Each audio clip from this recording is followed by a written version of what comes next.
Welcome back, everybody. This is Beautiful Becca, and this is another Thursdays Through the Page where I take you through my reading life.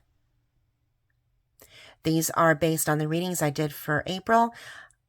For the rest of my reading life journal, I'm just going to focus on writing in the books that I'm reading specifically for the Pop Sugar Reading Challenge, but I will go over the ones that I did read in between that don't meet the criteria for the book tasks.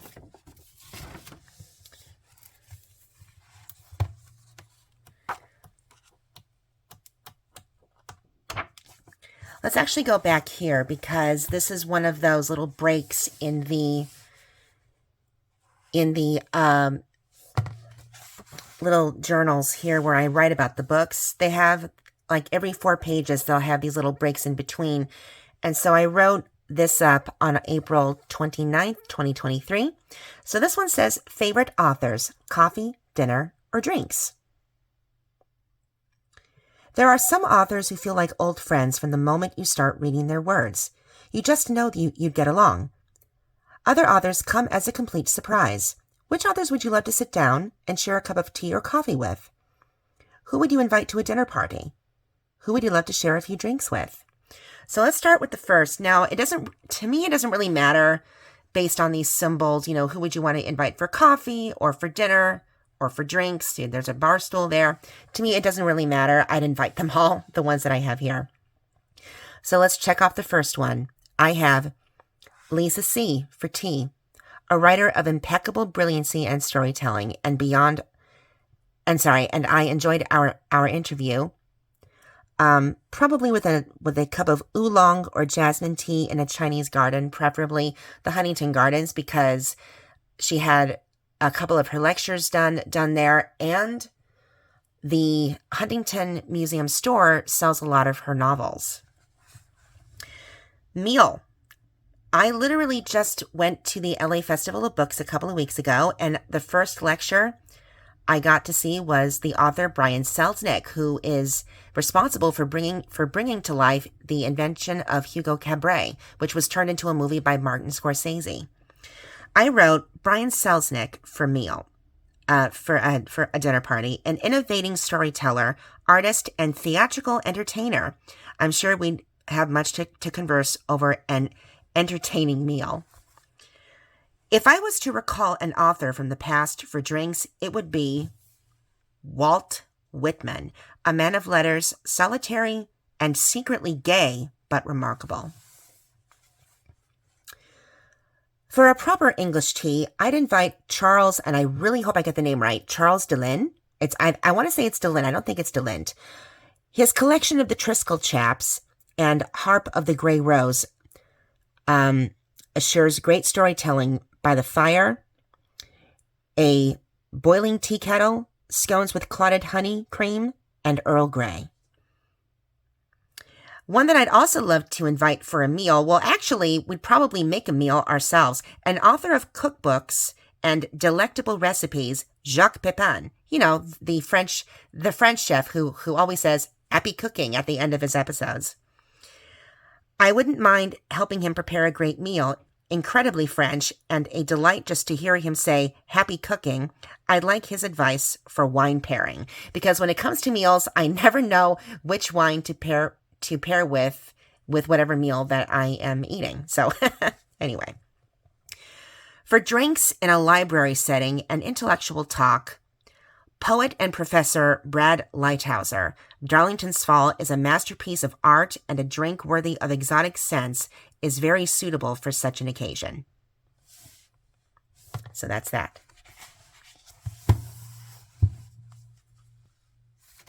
So let's begin with the earliest one that I read for this year. The Pop Sugar Reading Challenge, this one was from the advanced. Now, I wasn't planning on reading this one. The book I was initially going to read was called The Matzo Ball, which I wrote here.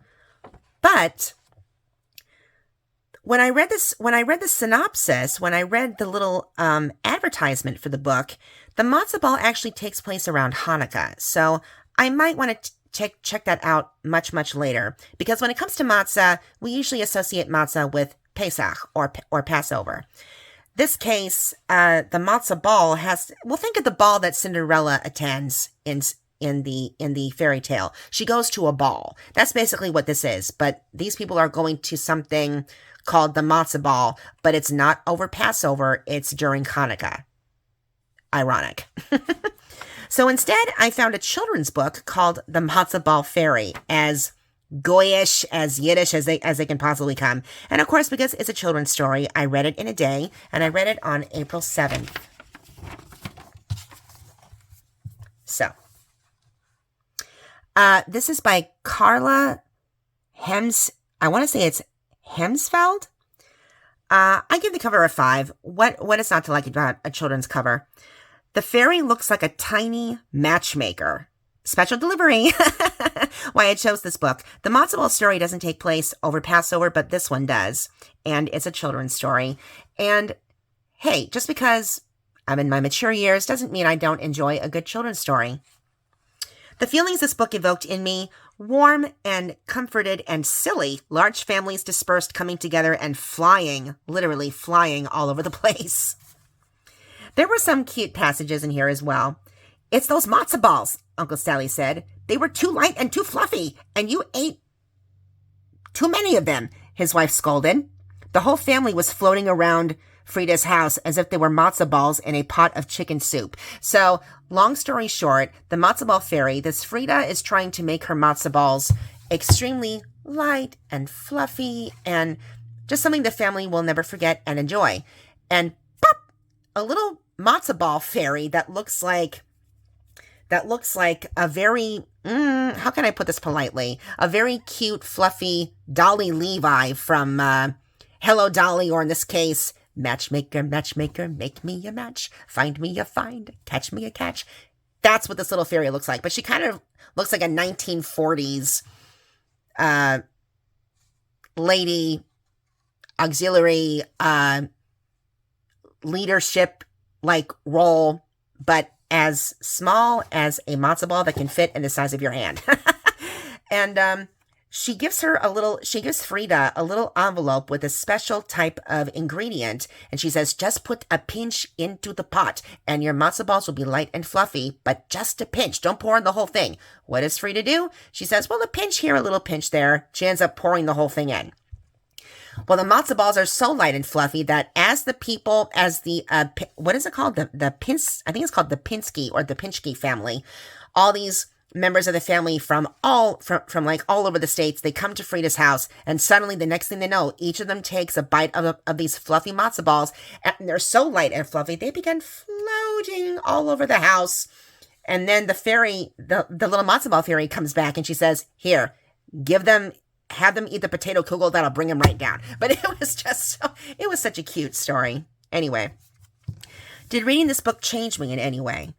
No, but as a writer, it made me think of my religion and the holidays of each, the holidays of something, each having magic and a bit of hilarity in it. I think that's what I said. Who would I like to share this book with? My mother, but I also have a couple of friends who are Jewish as well. What would I hope for them to take away from it? Never make another Passover without matzo balls.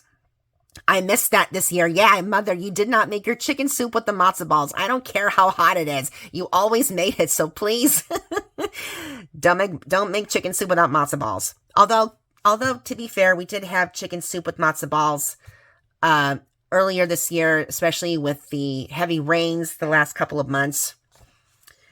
The ratings, the writing style, I loved it. The message, I loved it. And the reading experience, loved it. The next one, this was something totally unexpected, but then again, I got to interview this wonderful writer. Again, this is for the Pop Sugar Reading Challenge. So here's what's happening. This book is supposed to come out in the second half of 2023. That is one of the book tasks. And the title of this book by Lisa C. is called Lady Tan's Circle of Women. And I read it from April 17th to the 25th. Now, April is not the second half. It's in the spring. But what she did was that I wrote to Lisa and I asked if I could interview her. She wanted to see a couple of episodes before she committed. And when I let her know, hey, I've got to interview these two people, just wanted to update you on a couple of things. And she said she would love to do it. And then she wanted to ask me if I wanted to have a copy or something called an arc of the story. And I thought at first the arc had to do with like the synopsis of what the story is. Far from it. ARC stands for Advanced Reader's Copy. And if you watch the Lisa C.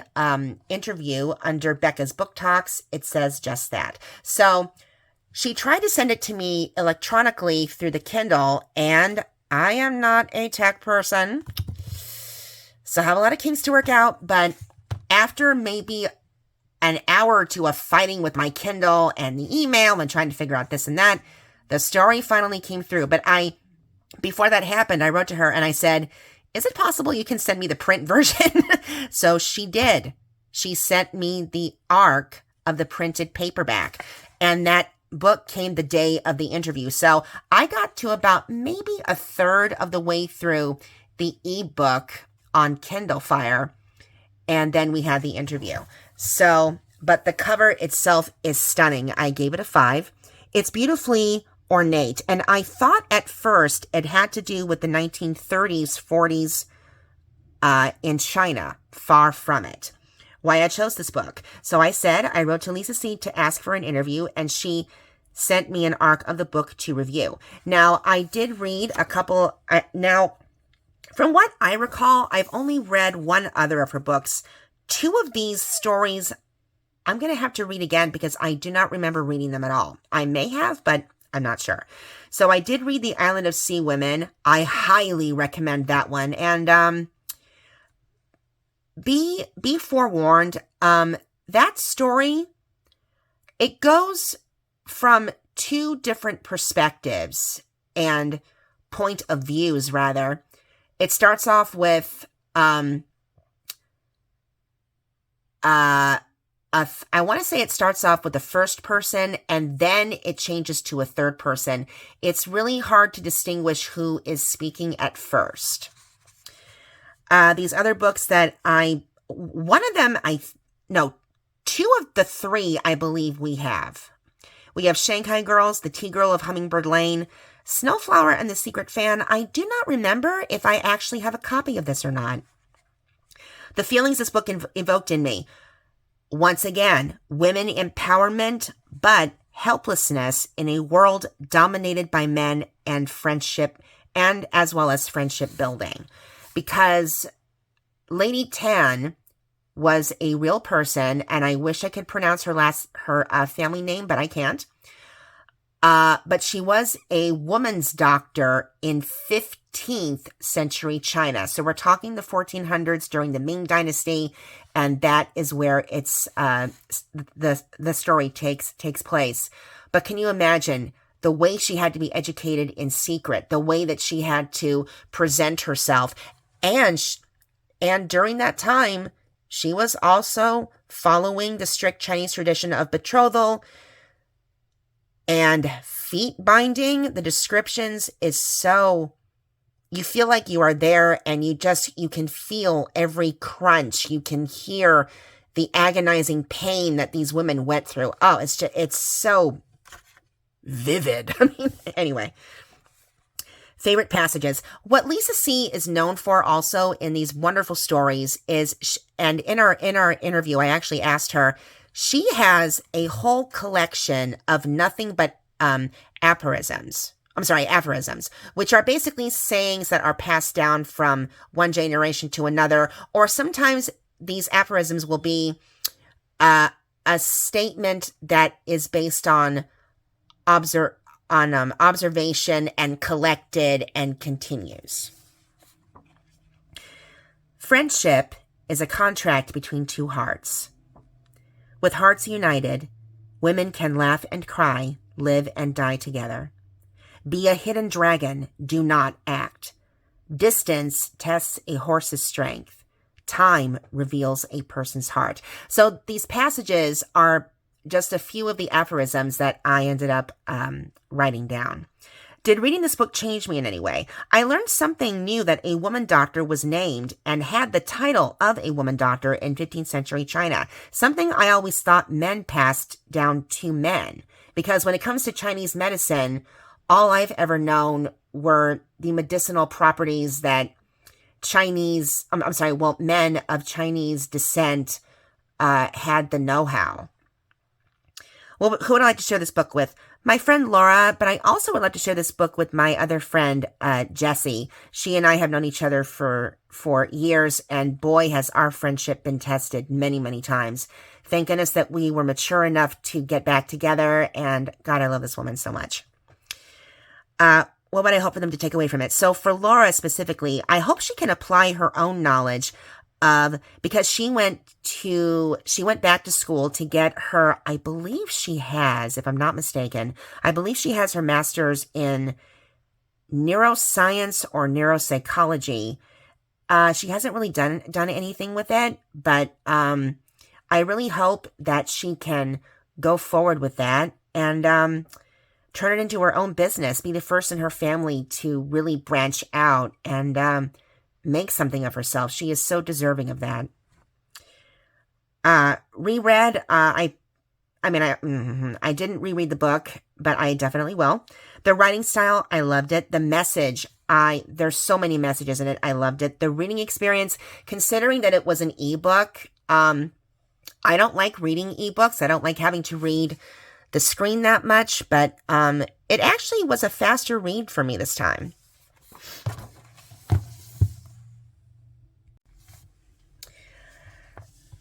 The next one, was that the other one? Yes. So the next two, did I write anything else? No. The next two are by author Brian Selznick, whom I got to meet at the LA Festival of Books.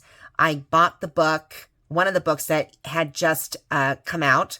That was just published, and he signed it for me. So this book meets the Pop Sugar Reading Challenge, a book published in spring of 2023. So when I went to go look on his schedule, I was just going back over the authors that I would love to interview, and he is definitely one of them, because I love The Invention of Hugo Cabret, and I loved Wonderstruck.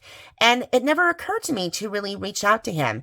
But as I was looking at his calendar, it said that his book, Big Tree, was going to be published on April 4th, I want to say, or the 9th. And literally it had just hit the shelves. So, I knew he's going to have a busy summer. He's going to be busy probably through the end of June, maybe mid-July. So we'll see what happens. But I did write to him. So the name of this book is called Big Tree. And because these books, they could be anywhere from 500 to 600 pages. But the majority of the book is his illustrations. And these illustrations can take up to maybe 3, 4, 5 pages, and then there's text followed by more illustrations. So these illustrations are one page, a full double page layout, and so on and so on and so forth. The cover, well, first of all, I love the cover because it appears to be based on nature, natural, very painterly style, and it's beautiful colors like fire and water. I looked at the cover again, and it's basically the night sky, and it looks like it's being lit up by fire, and at the bottom, there's a little tiny green stem. But the other thing I love is the text. Look at this text. It's very whimsical. It's in yellow. It attracts your attention, and I love it. Big Tree. Talk about big. So why I chose this book, I went to the LA Festival of Books to see lectures, and his was the first. Even though I missed the first 15 to 20 minutes, I was very angry, but I got to hear the rest of it, and I wrote a bunch of his notes down. And so I ended up having to go to a venue far from the author's signing venue. The book was being sold in another venue, which was right behind the building. So I ended up buying the book, and I was in line. I stayed till the very end, and he was able to sign it. I had my picture taken with him, and then I had to run all the way to the other side of the campus for Town and Gown to listen to hear the other two lectures by Lois Lowry and Kate DiCamillo. So other books that I have read by him, these were two that I read in just a couple of days. So I ended up reading The Marvels, Kaleidoscope, Wonderstruck, and The Invention of Hugo Cabret. I both read those years earlier. Oh, the feeling this book evoked in me. I didn't write that down, did I? I'm sorry about that. Favorite passages. So there's a couple of characters in here that have great quotes, and this is from, and basically in this story, the characters are two tree seeds. They're like little seedlings from the tree, from the, oh my gosh, what tree? Which tree did he use? He used, okay, not the eucalyptus. No, it was the sycamore tree, the sycamore tree. And Big Mama is the head. Well, she's the mama tree, and she's called Big, I believe she's called Big Mama. And she says, a good parent always gives their children roots and wings. Roots to settle down and wings to bravely go where you need to go. That's a metaphor.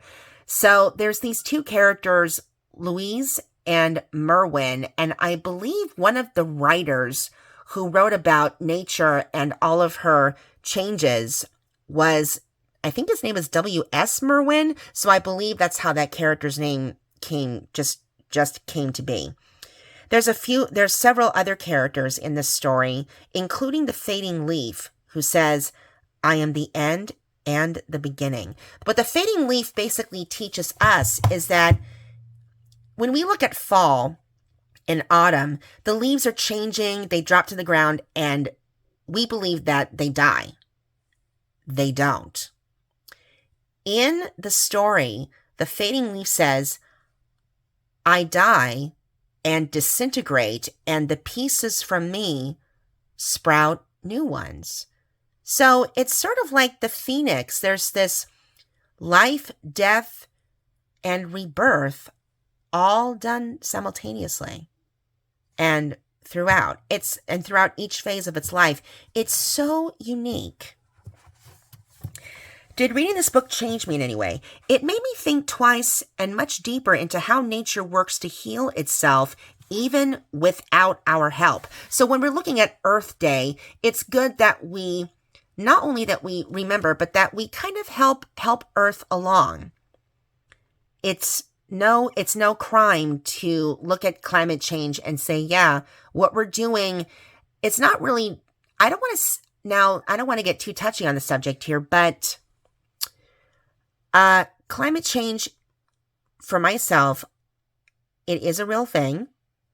But here's what I said. Who would I like to share this book with? People who deny climate change. What would I hope for them to take away from it? So here's what I wrote. Learn that nature has a way of healing itself, but also that we're affecting it. And because we're affecting it, depends on how the earth will heal itself. So if the earth was able to heal itself one way before, a whole bunch of changes that we have made over the years, such as, nuclear plants, creating a hole in the ozone layer, pollution, what is it? Arctic, what was it called? Arctic melting, I think it's called. But, with all these changes, the earth has to heal itself, but it changes how it heals itself along the way. The writing style, I loved it. The message, I loved it. The reading experience, I loved it. Now, let me just write in here what I didn't get to write in now, because I'm still having some issues writing. This is what I have to use. So give me 1 second. So let's see. The feelings this book evoked in me. Let me see if I can write this down. The feelings this, oops, let's put this little guy over here for the moment. I have to raise it up here. Let's see, this feeling, the feelings this book evoked in me. Big tree,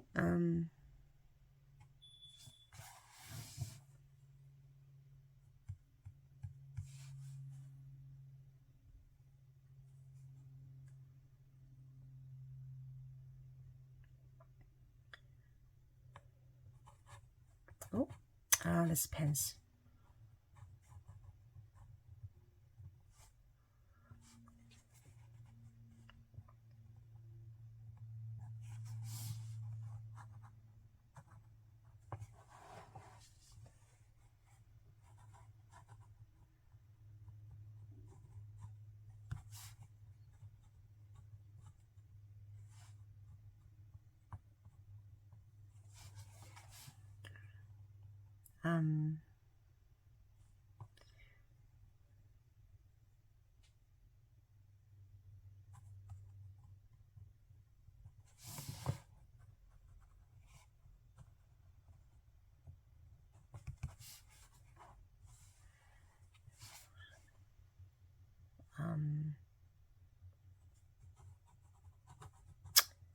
And that's the word I want, empathy. Oh, empathy for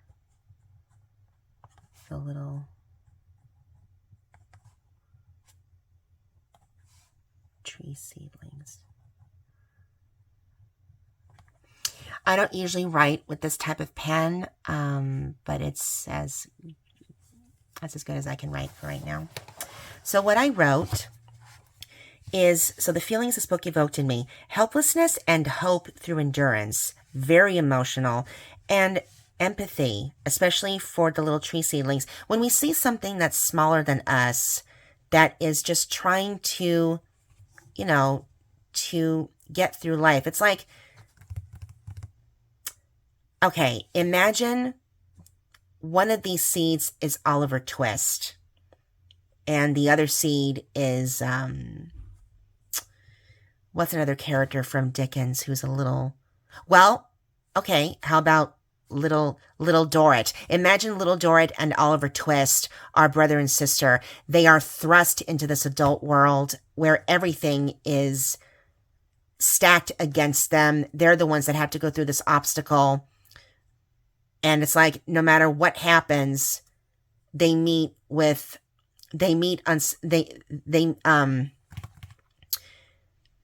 just everything seems an impossible task on what they have to do. So definitely helpless, oops. Hold on. Helplessness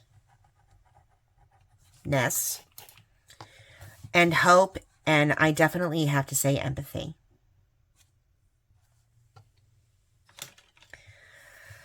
The next one was a real big surprise. Now, I wasn't planning that this book would meet a Pop Sugar Reading Challenge, but I believe it does, because one of these says a book, I'm not sure if you can see it, a book, this is not focusing for some reason. It says here, I don't know why it's doing this.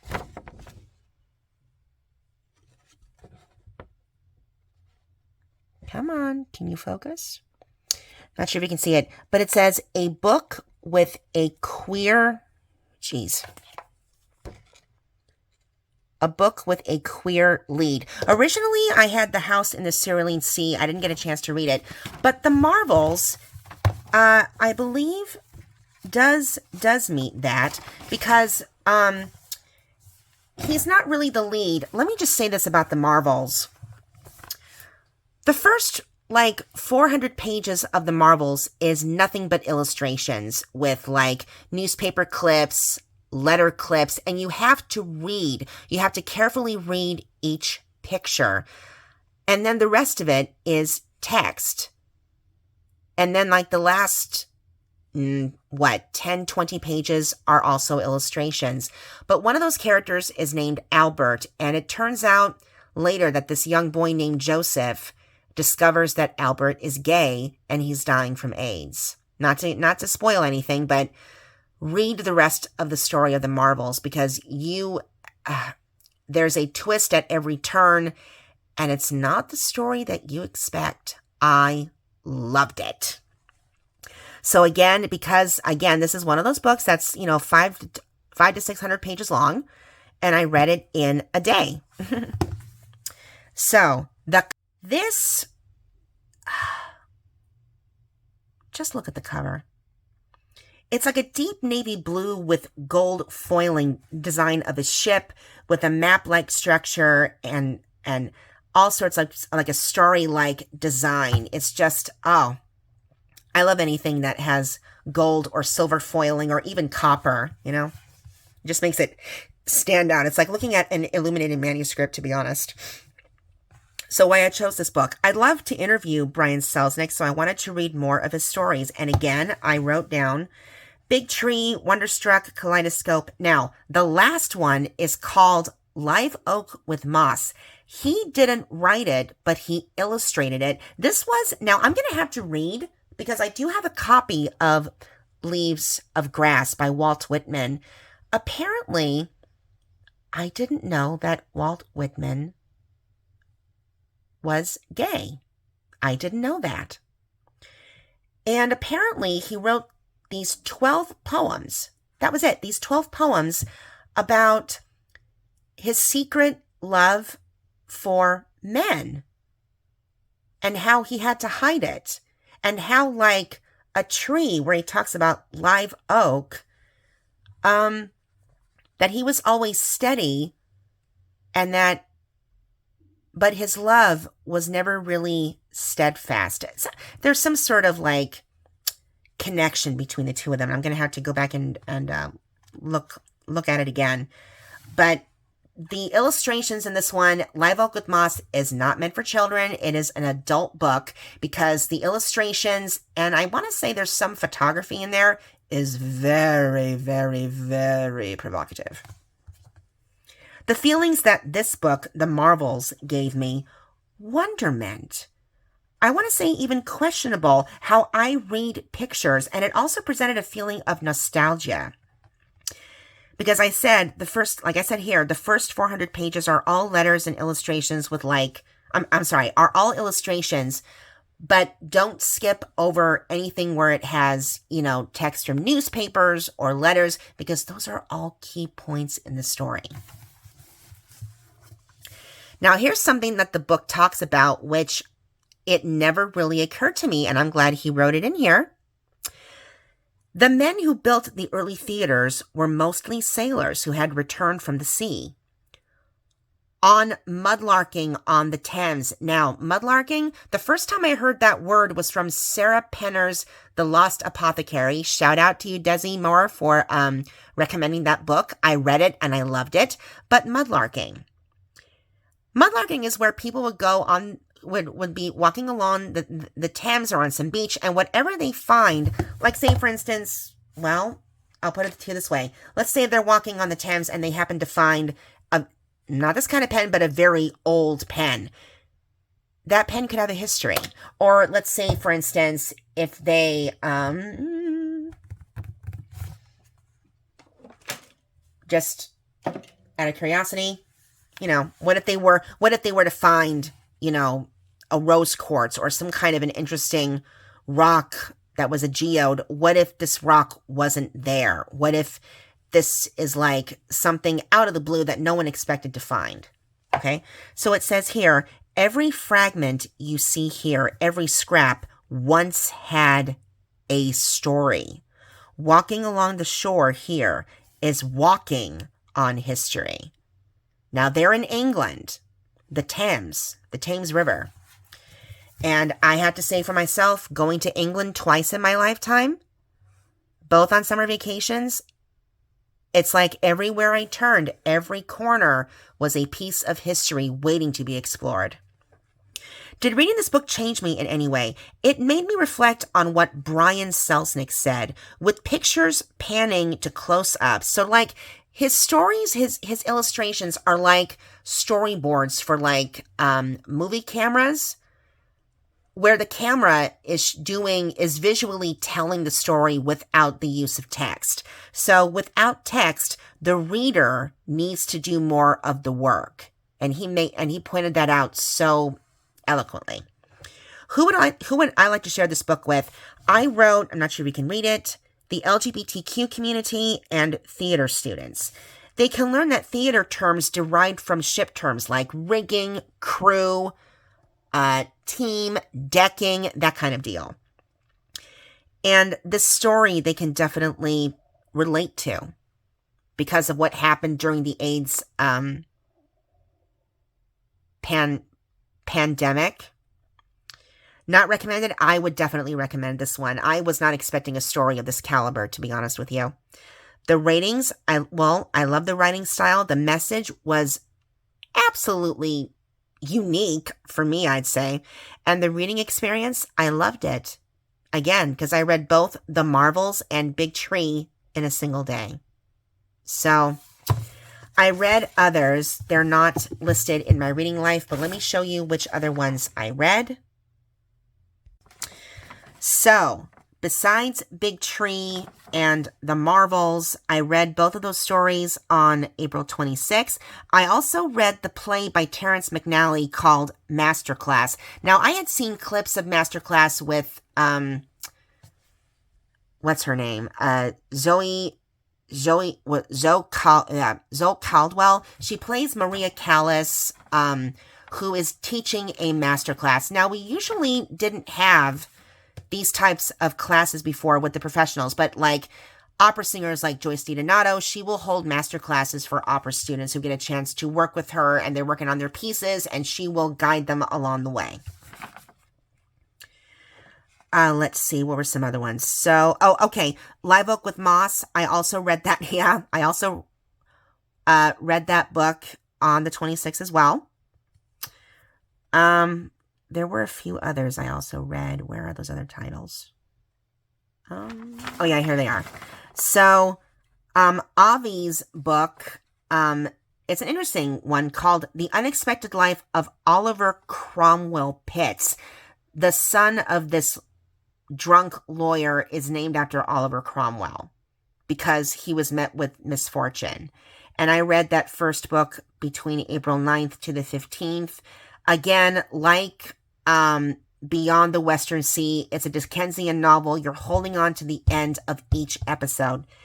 And again, what happens to these children is just, it's like Oliver Twist thrown into an adult world where you don't know, where a child doesn't know who to trust.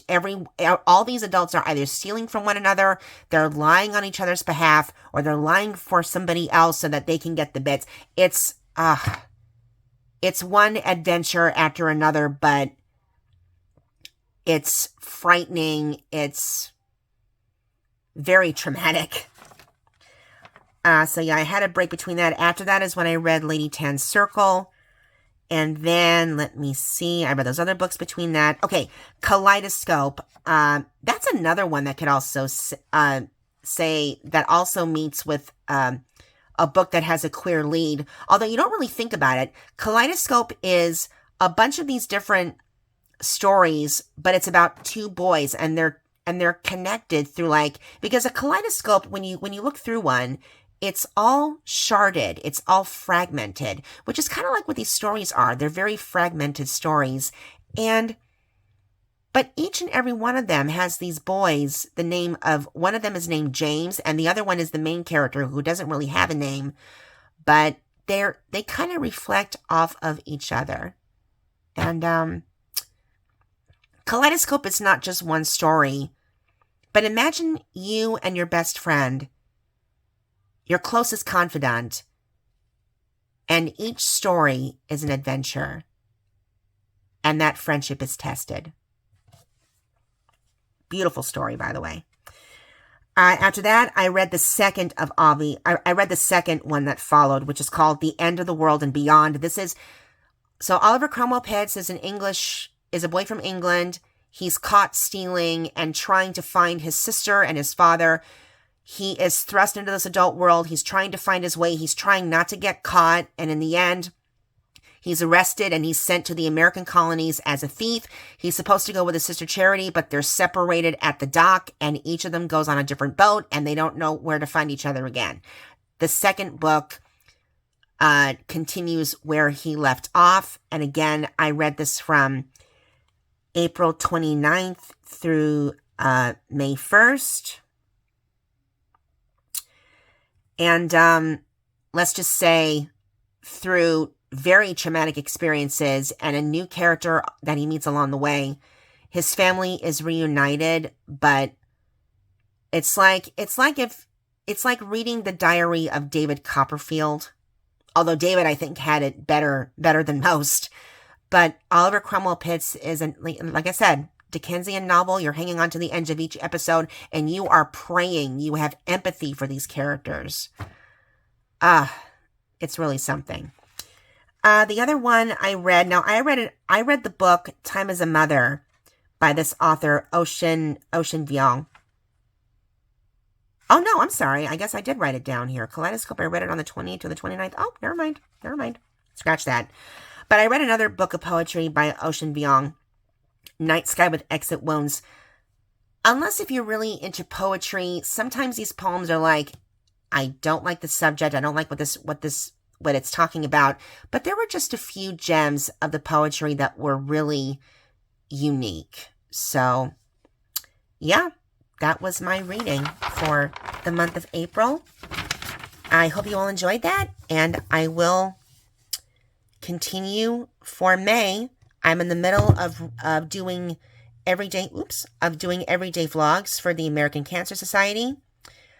If you wish to make a donation, use the link below. I will have it posted. And just so everyone is aware, I had a breast biopsy done last month. For something that was so teeny tiny. But it wasn't because it was tiny. It was because of what the cells showed on the ultrasound, which is why they needed to take, they had to take samples, which meant injecting me with lidocaine, which burned. I was in tears. I was crying. It was not pleasant. And this was not a short needle. This thing was about the length of my index finger. And this morning I got the results. The pathology, my doctor called me and she says it's benign. After all that, thank goodness. So, one load off my mind, and I will get back to my reading life for May. I hope you all enjoyed Thursdays Through the Page, and I will see you guys next time. Keep on reading. Take care.